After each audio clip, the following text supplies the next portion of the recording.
Mi madre judía me echó de casa porque llegué a casa con un tatuaje inapropiado.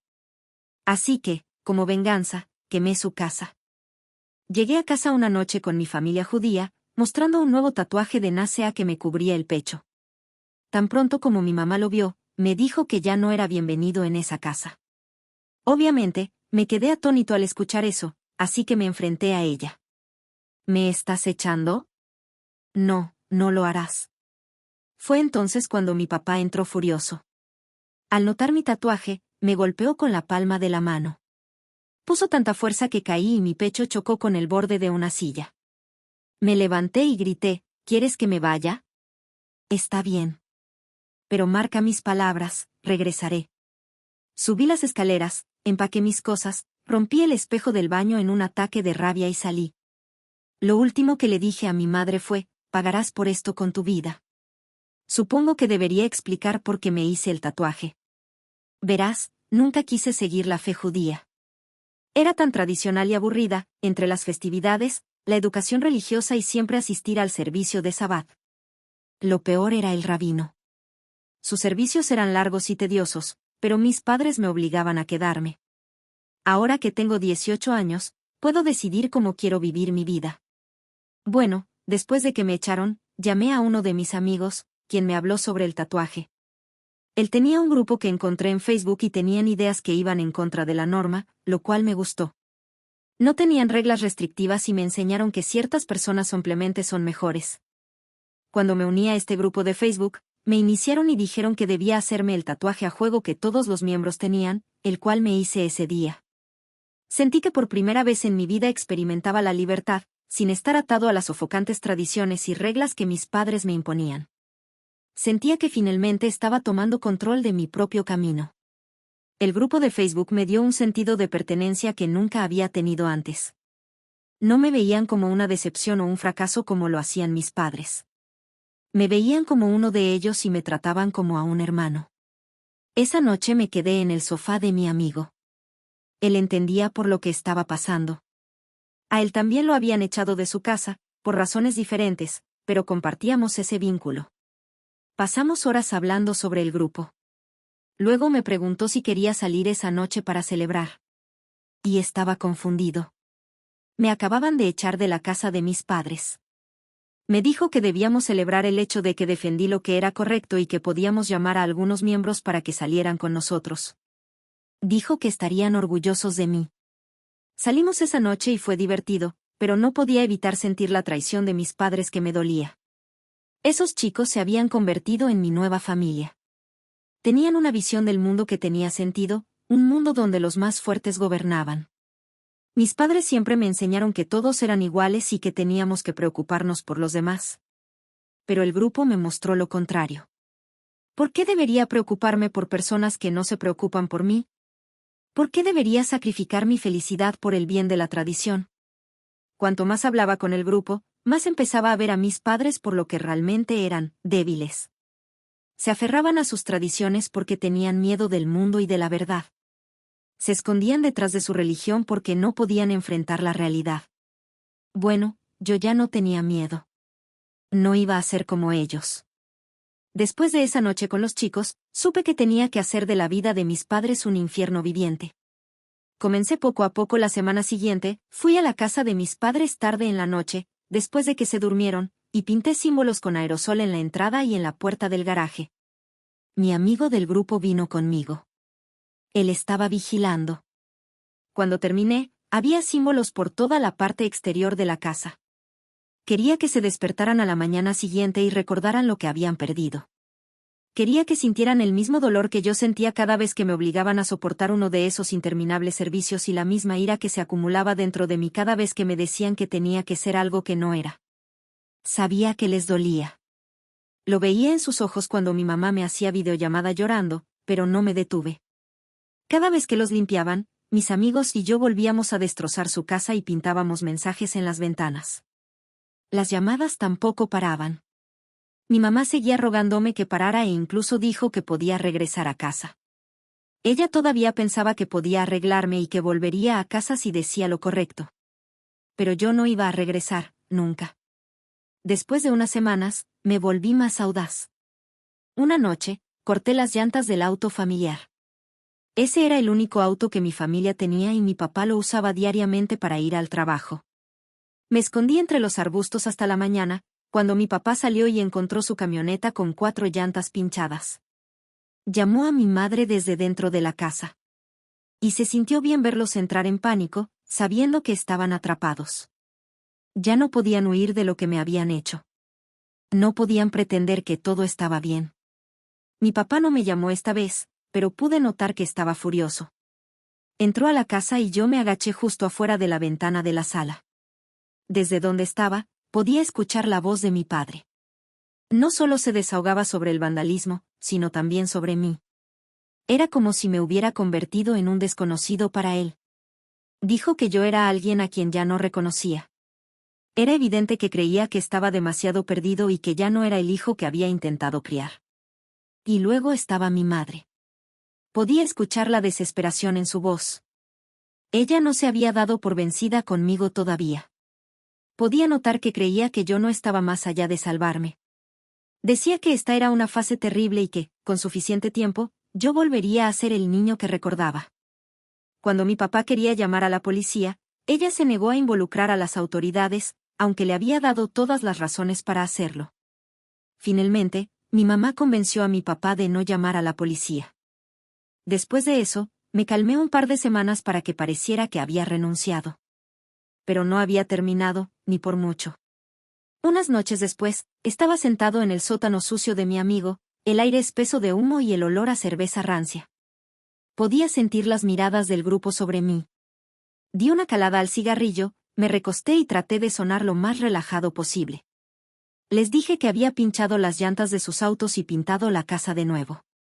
Deberían haber visto la cara de mi padre a la mañana siguiente. Ni siquiera sabía que lo había golpeado. Fue perfecto, les dije. Por un momento hubo silencio.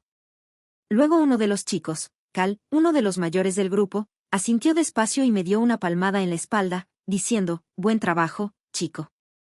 Estás realmente encontrando tu lugar, hombre. Al principio no pensé que lo tenías en ti, pero nos estás demostrando que estábamos equivocados».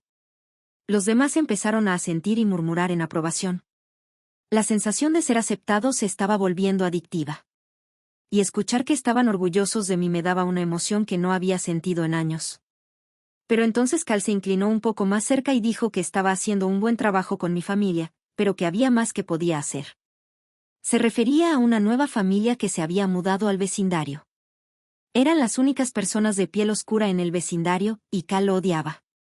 Me dijo que ellos creían que eran mejores que nosotros y que estaban haciendo que el valor de las casas bajara. Me preguntó si quería acompañarlo para hacerles una visita. Pronto supe lo que eso significaba. Iba a deshacerse de ellos. No podía estar en desacuerdo con él. Esta era la primera vez que parecían estar orgullosos de mí. Y si me negaba, probablemente me echarían. No podía regresar a casa de mis padres. Sabía que esta era la única opción. Cal me dijo que ahora era uno de ellos y que me había ganado el lugar. Me preguntó si estaba listo para los siguientes pasos. Sin dudarlo, asentí. El resto del grupo intercambió miradas y sonrieron como si supieran algo que yo no, y no tenía miedo. Estaba emocionado. La noche que fuimos a la casa de la nueva familia estaba oscura. Viajé en el asiento trasero con Cal y los otros, mi corazón latiendo, no por los nervios, sino por la anticipación.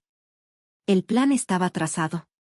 Había escuchado a los otros hablar sobre ello antes, sobre cómo quemaban casas, dejaban a las familias sin nada y se desvanecían como fantasmas. Cuando llegamos, la casa estaba en silencio. Nos movimos como sombras y nos deslizamos por la parte de atrás. Observé a Cal verter la gasolina en una línea cuidadosa a lo largo de la base de la casa. Era casi metódico, como si lo hubiera hecho cientos de veces antes. Mi tarea era simple, encender el fósforo. Y mientras estaba allí mirando la casa y las ventanas donde probablemente dormía una familia, encendí el fósforo y el fuego comenzó al instante, cobrando vida. Nos fuimos antes de que las llamas crecieran demasiado. Para cuando llegaron los camiones de bomberos, ya estábamos muy lejos y yo ya podía imaginar el caos que dejamos atrás. La familia saliendo a la calle, viendo cómo todo lo que tenían se quemaba hasta los cimientos. mientras nos alejábamos, sentí una gran descarga de adrenalina. Era como si toda la rabia que había estado cargando, todo el resentimiento hacia mis padres, hacia todo lo que representaban, hubiera encontrado una salida, desquitándome con esa familia, viendo cómo sus vidas se desmoronaban. Fue satisfactorio de una manera que no pensé que fuera posible. Unos días después, estaba de nuevo en el sótano con los chicos. Todos se reían, me daban palmadas en la espalda y me decían qué buen trabajo había hecho. Pero no podía dejar de pensar en esa casa. Y fue entonces cuando se me ocurrió la idea, si podía hacérselo a ellos, si podía destruir su hogar y sus recuerdos, ¿por qué no podía hacer lo mismo con mis padres? Pero esta vez no solo quemaría cosas. Me llevaría lo que más les importaba. Sus preciadas reliquias. Las valoraban más que nada. Podía verlo claramente en mi mente, la expresión en el rostro de mi mamá cuando se diera cuenta de que la menorá, la Torá y todas esas reliquias invaluables de la historia de su familia habían desaparecido. Eso la destrozaría, y mi papá sabría que fui yo. Sabría que su hijo se había llevado todo lo que más valoraban. Y yo me sentiría satisfecho, más que satisfecho. Una tarde, esperé hasta saber que estarían fuera. Era una noche de viernes, Sabbat. Era perfecto. Entré y destrocé el lugar. Rompí las fotos familiares y desgarré los muebles. Quería que llegaran a casa y encontraran el caos. Lo mejor fue destruir sus cosas religiosas, la menorá, el rollo de la Torá que guardaban en el estudio. Sentí que cada cosa religiosa que me habían impuesto ya no podía molestarme más. Lo rompí todo. Recuerdo estar parado sobre los pedazos rotos de la menorá, la que había estado en la familia de mi mamá por generaciones, y no sentir nada más que satisfacción. Se lo merecían.